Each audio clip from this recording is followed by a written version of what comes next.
இப்ப ஆண்டவர் என்ன தெளிவா வசனத்துல இருக்குதுங்க. உலகத்தின் ஐஸ்வர்யத்தை குறித்தோ உலகத்தின் காரியத்தை குறித்தோ போதிக்க வேண்டிய அவசியம் இல்லைன்னு இருக்கு. கீழானவைகள் அல்ல மேலானவைகளே நாடுங்கள்னு இருக்கு. ஆண்டவர் அதை பத்தி அப்ப சபை எதுக்கு கொடுத்தோன்ற டீடைல்ஸ் எல்லாமே இருக்கு. அதை விட்டுட்டு உங்களை மயக்கிற வஞ்சிக்கிற உபதேசம், உங்களை அப்படியே அழிவுக்கு நேராக இருக்கிற உபதேசங்களை நேரி.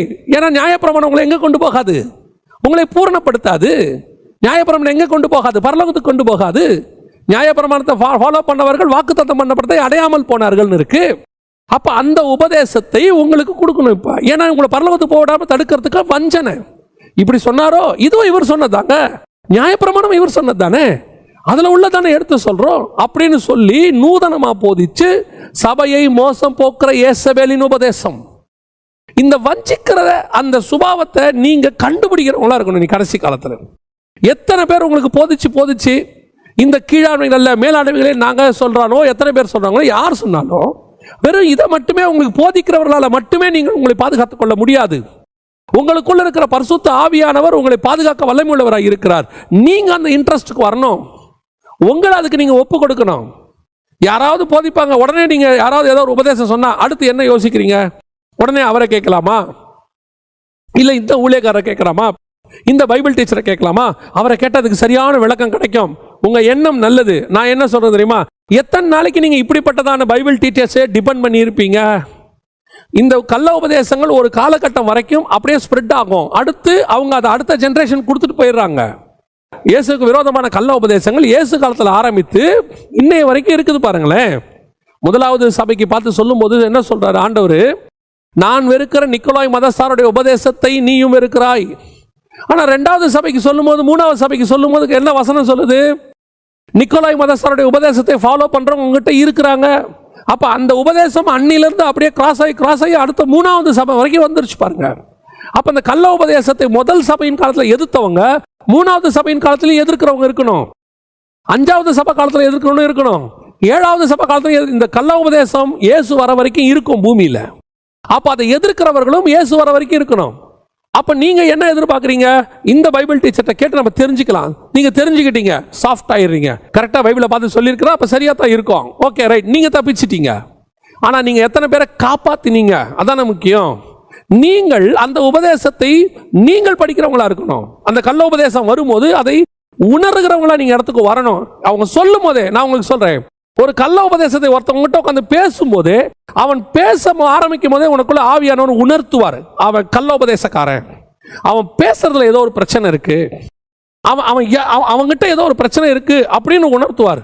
நீ அவனை பார்க்க அவன் கூட உட்கார கத்தரை அதை வெளிப்படுத்தி கொடுத்துக்கிட்டே இருப்பார். இதுதான் ஸ்பிரிச்சுவல் ஸ்டாண்டர்ட். அந்த ஸ்டாண்டர்டுக்கு நீங்க வரணும் பாருங்க. நீங்க ஊழியக்காரனையே டிபெண்ட் பண்ணி அவன் சொல்லிட்டு போன பிறகு எத்தனை பேர் வஞ்சிக்கப்படுறோம்?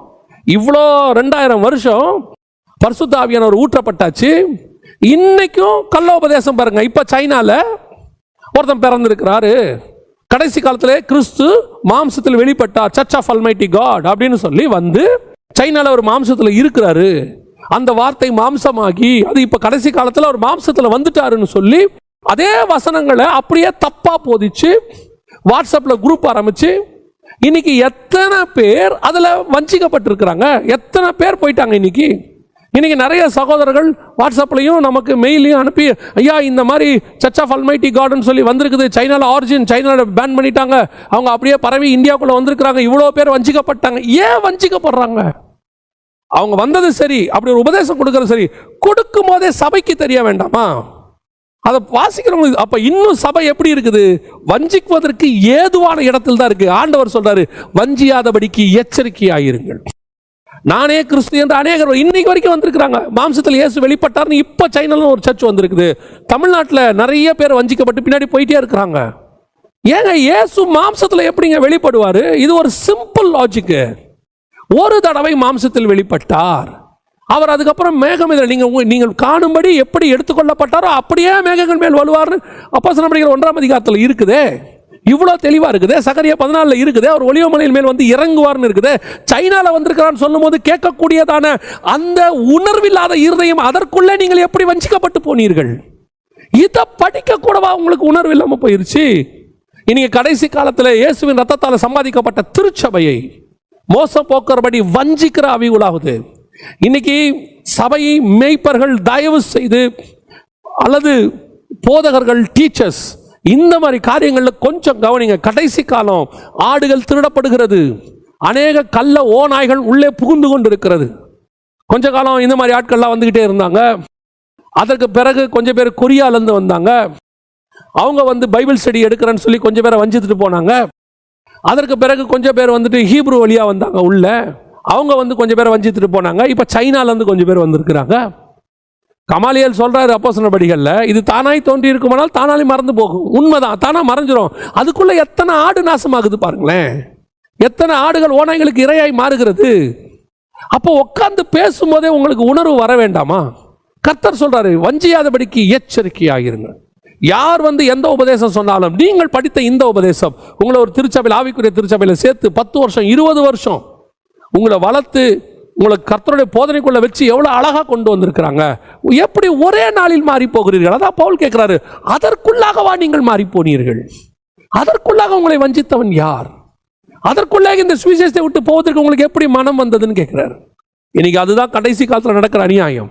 சபைக்குள்ளே வந்து நான் தீர்க்கதரிசின்னு சொல்லி எத்தனை பேர் ஜனங்களை நல்ல சபையில போத கொடுக்குறாங்க, வசனம் கேட்டுக்கிட்டே இருக்குது. திடீர்னு யார் ஒருத்தருக்குள்ளாவது எங்க இருந்தாவது இந்த மாதிரி கள்ள உபதேசம் உள்ள வந்துடுது. அது வந்து சபைக்குள்ள அப்படியே கொஞ்சம் கொஞ்சமா கிரியை செய்து நான் தீர்க்கதரிசின்னு சொல்லி ஏசபேல் என்னும் அந்த தீர்க்கதரிசியானவள் சபையை மோசம் போக்குற மாதிரி சபைக்குள்ள வந்து சபையில இருந்து 10 ஆத்மாவை கூட்டிட்டு போய் தனியா சர்ச்சை ஆரம்பிச்சிருது. அந்த சபையில இருந்து 10 பேர் போதுங்க பாரு. அதுதான் ஆச்சரியம். அவ்வளோ உபதேசத்துல வளர்ந்தவங்க இப்படி ஒரு வஞ்சிக்கிற ஆவிக்கு தங்களை செவி சாய்க்கிறாங்களே. நான் எப்பவுமே சொல்வேன், இது ஒரு வகையில் கர்த்தருடைய அனுமதி. எத்தனை கலை நம்ம சபையில் இருக்குதுங்கிறது தெரியும். நான் என்ன விரும்புகிறேன், அந்த கலையே இல்லாமல் இருந்தால் நல்லா இருக்குமே. எல்லாமே கர்த்தருடைய வசனத்துக்குள்ள வளர்க்கப்பட்ட நல்லா இருக்குமே. கலைகளாக போனவர்கள் கூட ஆத்துமாக்கள் தானே. இவர்களும் போய்விட்டார்களே, எப்படி 10 பேர் போயிட்டாங்களே, அப்படி நம்ம யோசிக்கணும். கடைசி காலத்தில் இப்படிப்பட்டவர்கள் உங்கள் வீடுகளுக்குள்ளே வருவார்கள். வெளிநாடுகளில் இருக்கிறீங்க, செய்தி கேட்குறீங்க, ரொம்ப நல்லது. பல நேரங்களில் நீங்கள் ஆலயத்துக்கு போக முடியாது. விசிட்டிங் பாஸ்டர்ஸ்னு கொஞ்சம் பேர் வருவாங்க, வீடு வீடாக வருவாங்க, உங்களுக்கு ஏற்ற மாதிரி ப்ராஃபஸி சொல்லுவாங்க. உங்களுக்கு ஒன்று சொல்லுகிறேன், நான் அந்த காலத்திலிருந்து சொல்லிகிட்டே தான் இருக்கிறோம், இப்பவும் சொல்கிறோம். தீர்க்கதரிசி என்கிறவன் உங்கள் இருதயத்துக்கு ஏற்ற மாதிரி பேசுகிறவன் அல்ல. தீர்க்கதரிசி என்கிறவன் உங்களை சந்தோஷப்படுத்துறதுக்கு வரமாட்டான். தீர்க்க தரிசனம் என்பதே என்ன முதல்ல தெரியணும். சபையின் பக்தி விருத்திக்கு ஏதுவானது தான் தீர்க்க தரிசனம்.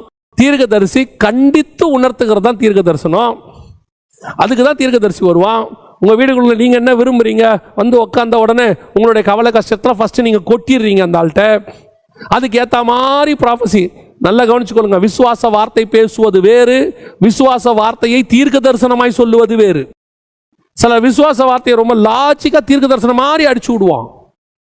அதுதான் விசுவாச வார்த்தை வேறு. கர்த்தர் உங்களுக்கு நிச்சயம் குழந்தையை கொடுப்பார். குழந்தை இல்லாதவங்களுக்கு சொல்கிறோம், இது விசுவாச வார்த்தை.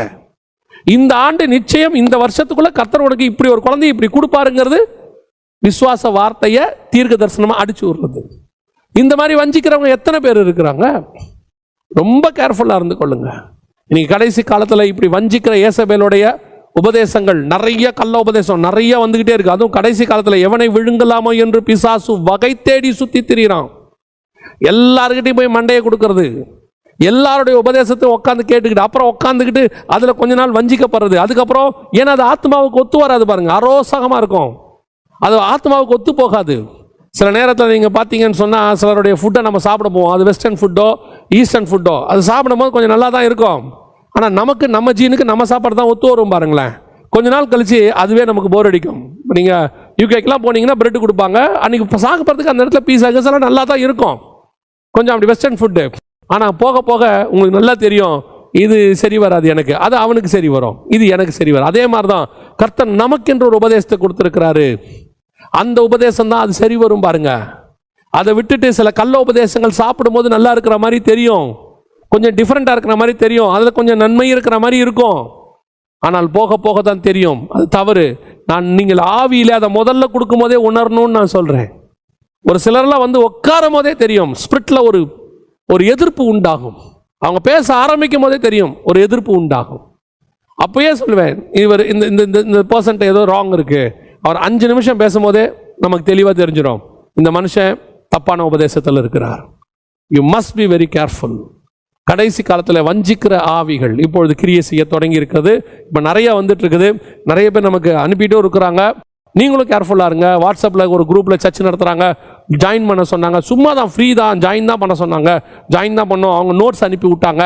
அது 40 கிளாஸஸ், 20 கிளாஸஸ். அந்த நோட்ஸ் அனுப்ப ரொம்ப டிஃப்ரெண்ட்டாக இருந்துச்சு. ஆனால் போக போக அது ரொம்ப வித்தியாசமாக இருக்குது. ஏசுநாதர் அங்கே இருக்கார், இங்கே இருக்கார், நம்ம பார்க்க போகிறோம், சைனாவில் இருக்கிறாரு, உங்களை பரலோகமே கிடையாது, நரகமே கிடையாது, உங்களை ஏமாத்துறாங்க, இப்படியெல்லாம் நிறைய கள்ள உபதேசம் வரும். வஞ்சிக்கிறது. உங்களுக்கு ஒரு ஊழியக்காரரை கத்தர் கொடுத்துருக்கார். நான் எப்போதும் சொல்லுவேன், ரட்சிக்கப்பட்டவர்களே கத்தர் அனுதினமும் சபையிலே சேர்த்தார். உங்களுக்கு ஒரு சர்ச், உங்களுக்கு ஒரு மெய்ப்பன், அங்கே சில உபதேசம், அதில் தரித்துருங்க. அந்த உபதேசங்களில் அங்கே கொடுக்குறவரும் 100% யாரும் இங்கே பர்ஃபெக்ட் இல்லை, நாங்கள் உட்பட. Nobody is perfect. சில பிரச்சனைகள் வர செய்யும், அதை நாங்கள் பேசி தீர்த்துக்கலாம். அது குடும்ப பிரச்சனை மாதிரி. அதை விட்டுட்டு நீங்கள் இங்கே பயந்துக்கிட்டு, நம்ம மந்தையை பயந்துக்கிட்டு வெளியே போனீங்க, ஓனாய் இருக்குது, ஓனாய் கடிச்சு கோதறிட்டோம். ரொம்ப கேர்ஃபுல்லாக இருங்க. முதலாவது இயேசு சொல்லுகிறார், ஒருவரும் உங்களை வஞ்சியாதபடிக்கு எச்சரிக்கையாக இருங்கள்.